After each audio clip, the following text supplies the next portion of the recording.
Welcome to Hockenheim in Germany, round 11 of the FIA Formula 3 European Championship, the final race weekend, the grand finale. But as they come to Hockenheim, one thing has already been decided. The new champion is Esteban Ocon, the French rookie winning the title last time out in Imola.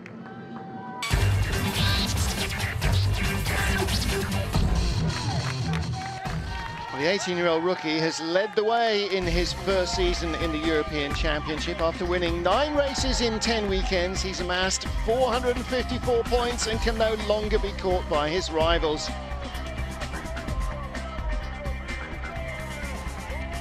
The latest Formula 1 young driver comes to Germany 86 points ahead of second-placed Max Verstappen. That means the last event in Hockenheim will be like a lap of honour for the Frenchman.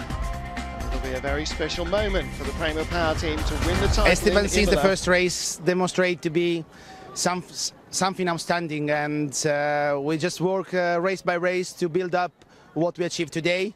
And in premise, I would like to thank as well Mercedes-Benz, our engine partner, for this fantastic support during the season. Well, everyone surrounding Ocon is thrilled with his success, especially his mum and dad. Of course, it's really special. He's worked so hard. It's been a long road, a long way to come. It's not easy for me to see that my son has achieved this. It's such a huge result. I'm so happy, says his mum, that he was able to bring it home in Italy. Prema's an Italian team. It was brilliant for them, for us. And an astonishing racetrack here. There'll be less stress in Hockenheim, that's for sure. So Esteban Ocon comes to Hockenheim as the champion, but the big question is, who will be the runner-up? 20-year-old Briton Tom Blomqvist has won 5 races this season. He's just 3 points behind the man currently in second spot, Max Verstappen, who's won 9 races this year. The 16-year-old Dutch rookie already has a Formula 1 seat lined up for next season, but runner-up spot is always better than being third. The goal has to be to take second and win the races this weekend. Historically, we've been quite quick here, so I'm quite confident that we could do a good job, but quality to come now. So I need to make the most of those sessions and see what Saturday and Sunday brings. He does a decent job. Max Verstappen's on pole for race 1, but Blomqvist will start on the first place on the grid for race 2 and race 3, and this could make the difference in the battle for the runner-up spot.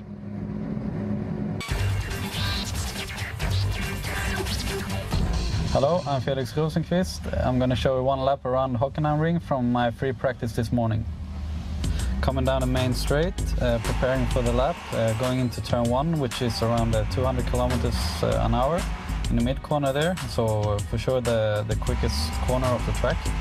Then you're coming to the turn 2, which is quite a hairpin-like corner. Very important to have a good exit here, but also to push into the corner to be quick enough.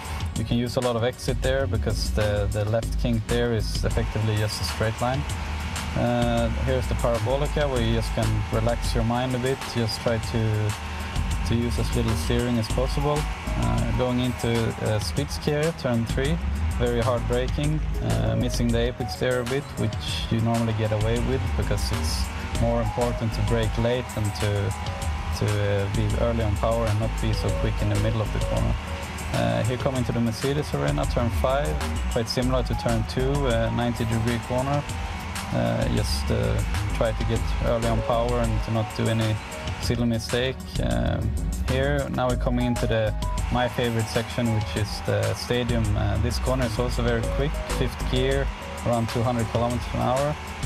Now going into Sachs corner, which is 2nd gear, missing the apex also there a bit, which is normally not so bad since the track is very banked, and you can use the banking a bit more on the outside. Here are the 2 last corners, quite flowing section where you can do both corner in one steering position and then out on the finish straight.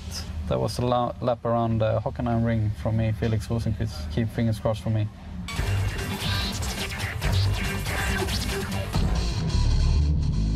So set for race one, there's Gerhard Berger, former F1 driver, of course, and FIA single-seater commission president. He's very pleased with the way the European Championship is going. The perfect training ground, he reckons, for young drivers hoping to climb the ladder into Formula One. Series in the field.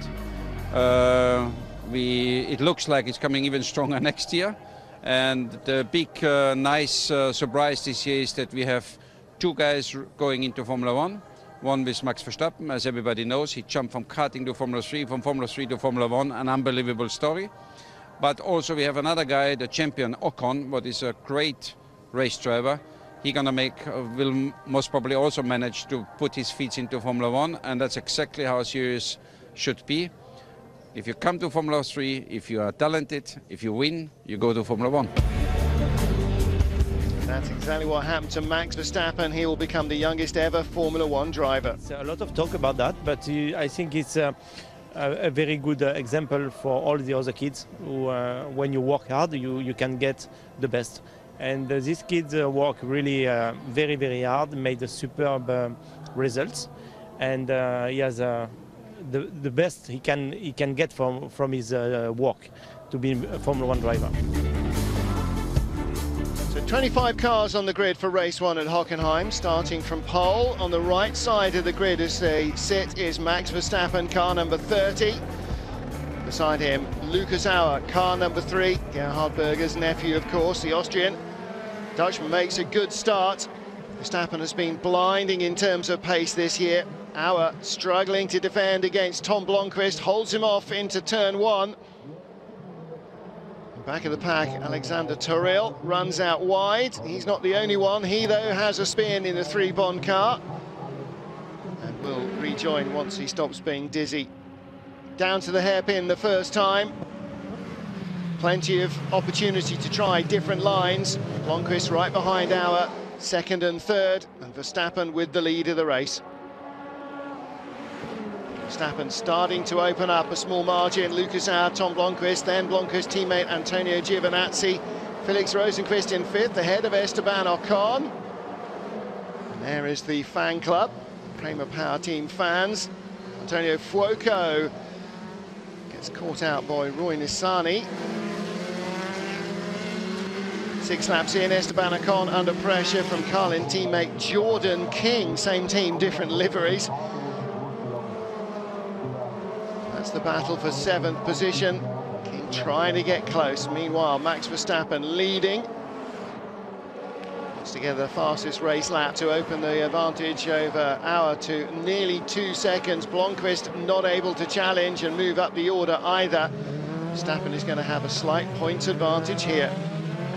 Jordan King dives inside at the Spitz-Kehr, grabs 6th place from Esteban Ocon. Ocon fights back on the inside, wheel to wheel.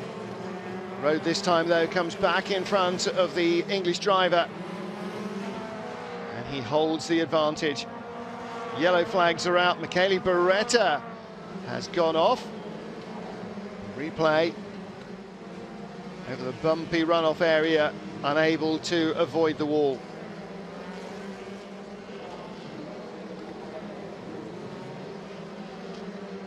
Unfortunately, no damage to driver or to anybody else. Max Verstappen reeling off the laps and continuing to add to his advantage as he heads towards win number 10 of the season.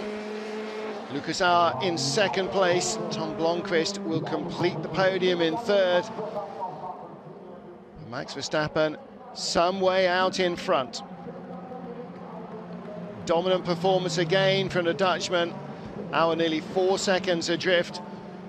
And then the teammates, Blomqvist ahead of Giovinazzi, 3rd and 4th.